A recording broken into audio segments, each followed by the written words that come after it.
Teachers find that their role as a guide is crucial in the last weeks before Expo Fest. Emotions are charged, and there are usually many last-minute details to manage. It's definitely crunch time. Most students are in the home stretch, so they have all the pieces, but just finishing loose ends, focusing on the booth, the impact, and the pitch or the presentation. I still have not that much, but a significant portion of writing to go.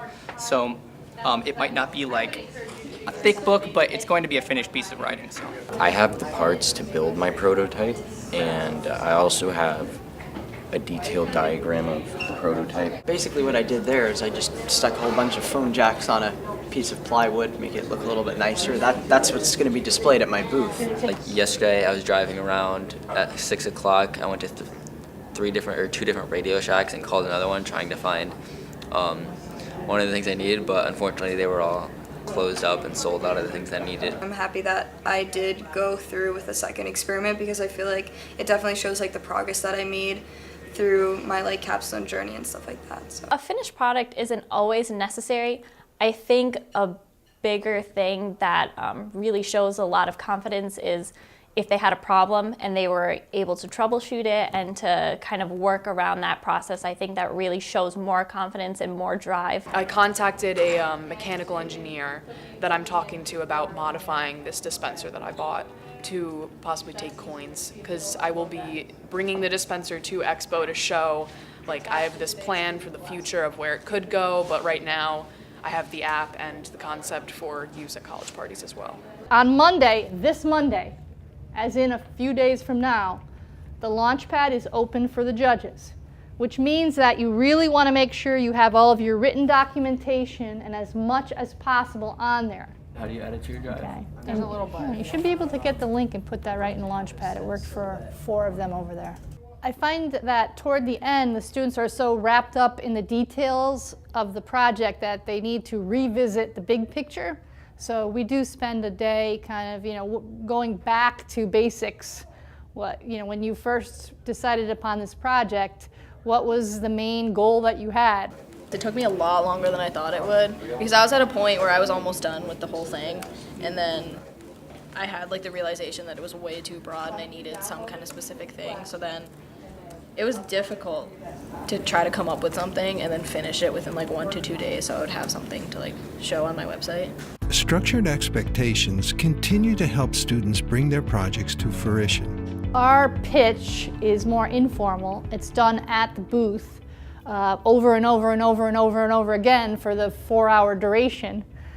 So what we do is we have each student plan an outline of different talking points. So one would be a project summary, one would be their inspiration, one would be their STEM connection, another would be how it fits the theme of fresh perspectives.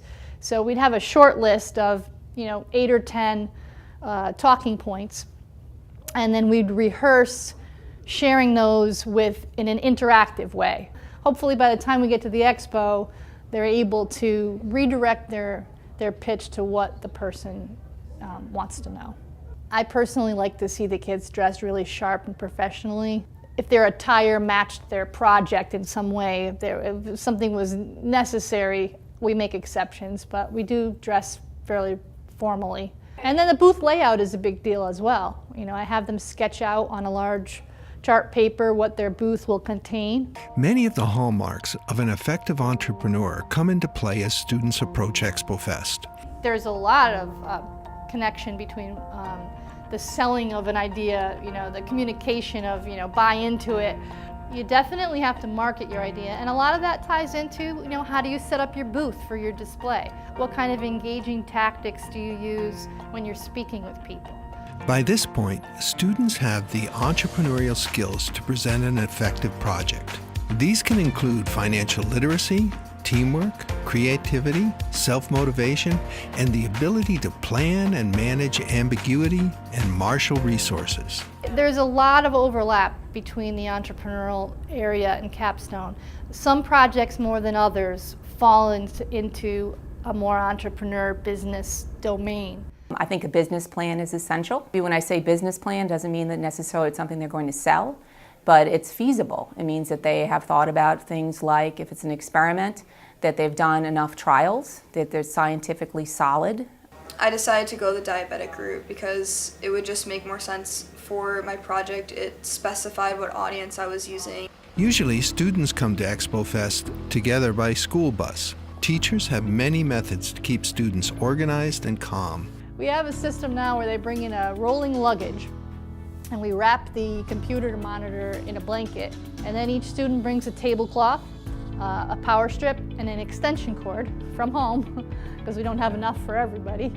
And they pack the luggage about a couple days before the expo. All of the preparation supports students in feeling the confidence that will be crucial in presenting their project. We're tapping into some really booming markets right now with the wearable technology aspect. I feel like my project's come together pretty well. I'm almost ready for Expo, just a few last minute things to get set up on the website. I'm pretty confident with where I'm at. I'll be working on preparing my booth for the Expo, so overall I'm pretty excited.